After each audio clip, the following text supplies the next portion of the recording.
No, yo sí le pido, con todo respeto, haciendo honor a su condición de parlamentario y haciéndole honor a la dignidad que usted ostenta, que no nos dé 2 minutos. Hemos prorrogado esta sesión a fin de escuchar las siempre importantes observaciones que hace el presidente y senador doctor Álvaro Uribe Vélez, como para que nos ponga a hablar en express 2 minutos. Eso es como si enviáramos un trino, 2 minutos.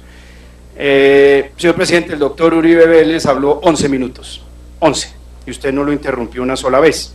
Comparar es mezquino, pero es una realidad. Como no se prende un temporizador, nos toca contar a nosotros. Y la doctora Paloma Valencia, 6 minutos también.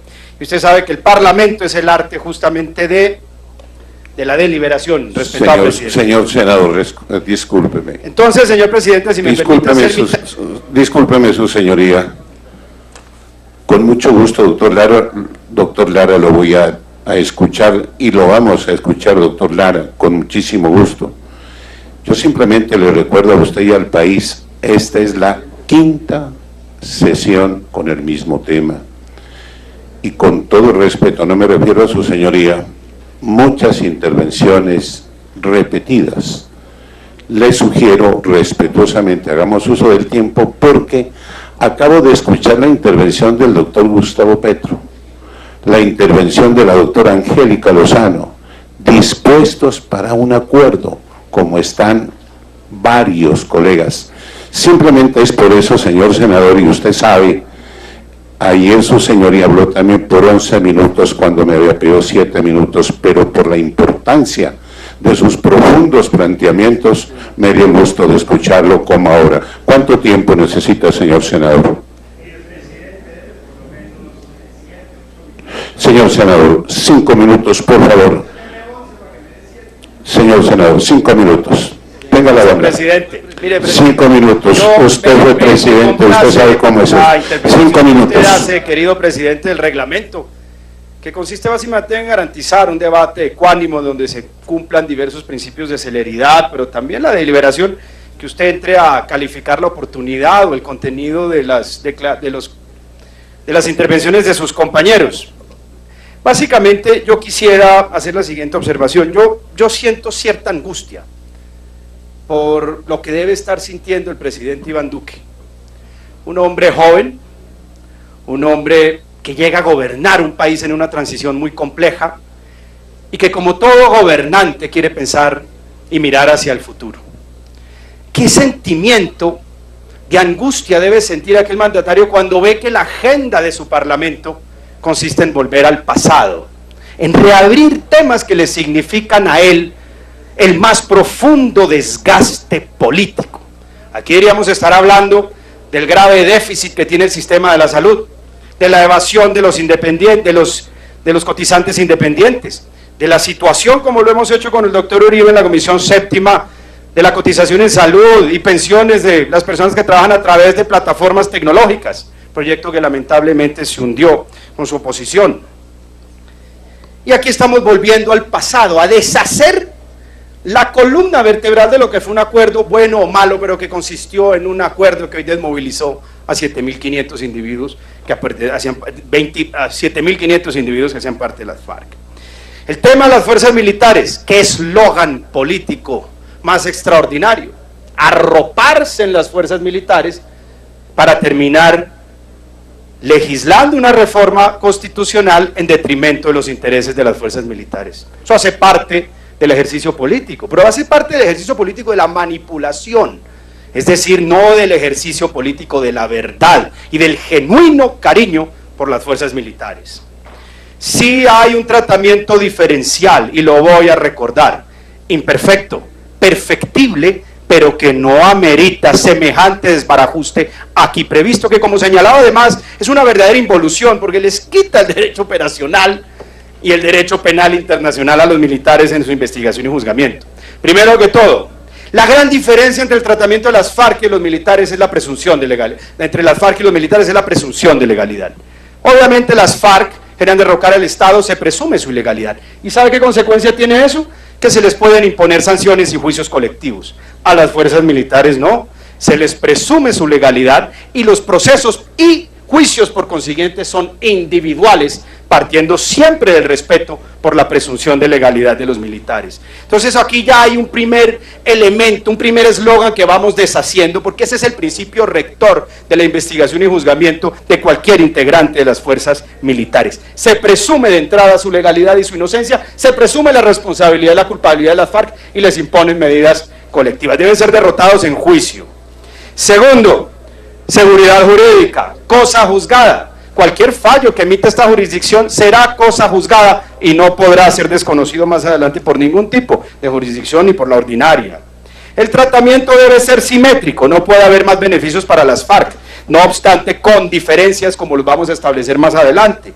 Pero debe ser siempre equitativo y yo creo que aquí es donde de pronto hay fallas que son perfectibles. Yo soy de la tesis y por eso propuse en el acto legislativo que existiera un control político sobre esos magistrados de la JEP. Debe haberlo, porque no pueden pasar ciertas líneas, no pueden llegar a descabezar completamente la institucionalidad política de este país en aras de la justicia y de la verdad. Un límite deberán tener, y ese límite se puede establecer a través del control político.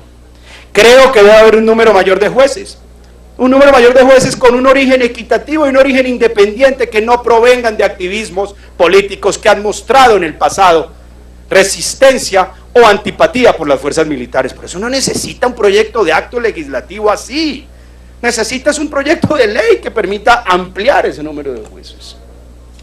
Cuarto, la JEP prevalecerá sobre todas las investigaciones que tienen los militares, sobre todas las actuaciones penales o administrativas, les permite salir de ese limbo jurídico en el que se encuentran 5.200 hombres que no son altos mandos ni responsables, que les viene amargando su existencia porque los han sometido a toda la atrocidad de un proceso penal y a la incertidumbre de poder terminar en la cárcel o a la cárcel en situación no definida para muchos. Se les revisarán las sentencias a aquellos que hayan sido condenados. ¿Cuándo se había otorgado semejante oportunidad y en qué circunstancias distintas a la JEP se les podría ofrecer la oportunidad de revisar sus sentencias? ¿Cómo justificarlo en el marco del Estado de Derecho desconocer una sentencia si no es a través de un ámbito así? La resolución de la situación jurídica. A los que no sean altos responsables se les suspende y se les renuncia a la persecución inmediatamente. 5.000 hombres a los que se les renunció y se les suspendió los procesos para volver a ver a sus familias y poderse defender en libertad. La integralidad, naturalmente, este es un elemento fundante sobre el cual yo me voy a demorar, porque este es el punto central. La integralidad de la condicionalidad del sistema. Se les otorga una pena alternativa, cuando podrían merecer una pena por delitos atroces de 50 o 60 años, se dice, listo, le vamos a dar la pena alternativa, pero para compensar lo que debería ser esa sanción retributiva, esa pena retributiva, proporcional al daño causado, le vamos a exigir a usted que repare y que diga la verdad. Quítele el elemento de verdad, como dice aquí el numeral A del artículo 4, presidente Uribe, muy elegantemente presentado como derecho al honor y buen nombre. Ya no están condicionados a la confesión, quítenles eso. ¿Sabe cómo lo interpreta la Corte Penal Internacional? Como impunidad. Porque ellos van a decir, no puede haber de ninguna manera sanción alternativa sin un componente que materialice la verdad, la justicia a través de la verdad y la reparación. Y se los terminan llevando. Los terminan solicitando en extradición. Este es el gran peligro que trae este proyecto. Y claro, adornado y presentado, derecho al honor y al buen nombre, bien decía Fyodor Dostoyevsky, que detrás de las flores se esconden las víboras, las más pérfidas víboras. Por otro lado, las sanciones, también principio diferenciador, alternativo.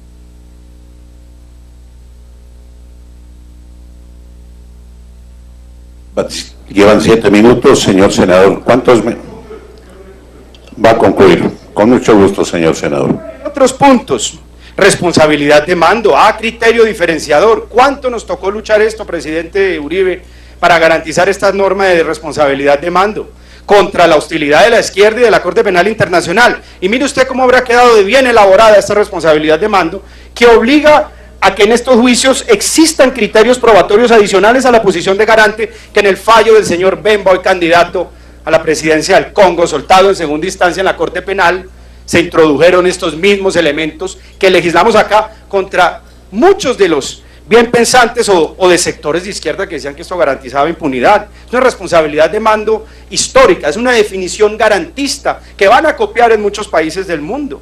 Se les revisarán las sentencias, en fin, no voy a demorarme más sobre todos los principios diferenciadores, que son perfectibles, pero mire, si les damos ese caramelo envenenado a los militares, de verdad, se los va a llevar la Corte. Ellos llevan en observación, tienen en observación a este país desde la expedición de la Ley de Justicia y Paz. Ganas no les faltan. Es una Corte, una herramienta del Consejo de Seguridad de las grandes potencias que tiene que legitimarse, porque solo ha juzgado a africanos. No puede juzgar israelíes, no puede juzgar británicos, franceses, norteamericanos. Este es un caso fantástico, una oportunidad para relucir básicamente, o un bálsamo para las críticas que ha existido contra esta Corte. No disimula la señora Bensouda su voluntad más profunda de ver que cometamos un tropiezo y un error para solicitar en extradición a 50 o 60 militares. Y mire, presidente Uribe, mire las sentencias que hubo en Yugoslavia, que hubo en Ruanda. En Yugoslavia hubo sentencias de 60 años, de 50 años. En Ruanda hubo cadenas perpetuas, en La Haya.